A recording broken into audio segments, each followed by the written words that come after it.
ஒரு முறை 12th படிக்கிற பொண்ணை தூக்கிட்டு நேரம் நம்ம சர்ச்சு கூட்டிட்டு வராங்க. என்னங்க என்ன பிரச்சனைன்னு கேட்டா, இந்த பொண்ணுக்கு காய்ச்சல் நிக்க மாட்டேங்குது, இந்த பொண்ணு தூங்க மாட்டேங்குது, பயங்கரமான பிசாசின் பிடியில இருக்கிறா, என்னன்னே தெரில பிரதர் அப்படின்னு சொல்லி சொன்னாங்க.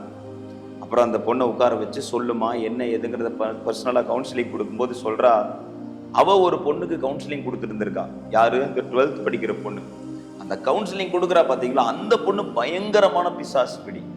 அந்த பொண்ணு இந்த பொண்ணுகிட்ட பேசும்போது, இந்த பொண்ணு இவ என்ன பண்ணியிருக்கா, அவளுக்காக தலையில கை வச்சு நல்லா ப்ரேயர் பண்றேன்னு சொல்லிட்டு அப்படி இப்படி பண்ணியிருக்கா. ஆனா இந்த பொண்ணு நல்ல ஆயத்தம் இல்லை. ஆயத்தம் இல்லாம அந்த பொண்ணுக்காக ஜெபிக்கும் போது சில ஆவிகள் இந்த மகளை வந்து பிடித்து விட்டது.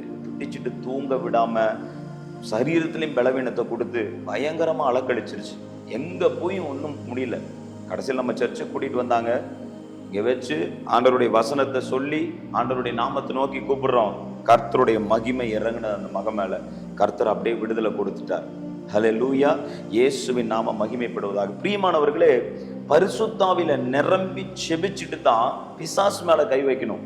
நான் சும்மா கை வைக்கிறேன் அப்படின்னு சொல்லிட்டு ஒரு ஆயத்தம் இல்லாம, வசனத்தை குறிச்ச சரியான அறிவு இல்லாம, நானே ஜபிக்கிறேன்னு ஒரு பிசாசு பிடி இருக்கிறவங்க மேல கை வச்சு ஜபிச்சு கடைசியில பிசாசுனால பாதிக்கப்பட்டு வந்தவங்க நிறைய இருக்கிறாங்க.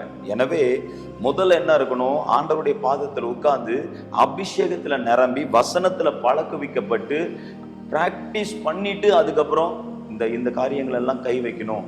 அவ்வளோ ஈஸியா நம்ம இந்த காரியத்தை செய்துவிட முடியாது. ஆண்டவருடைய ஒத்தாசை தேவை, ஆண்டவருடைய உதவி தேவை. அவரை சார்ந்து கொண்டிருந்தால் மட்டும்தான் இதை செய்ய முடியும்.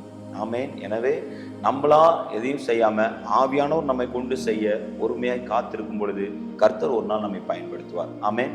God bless you. God bless you.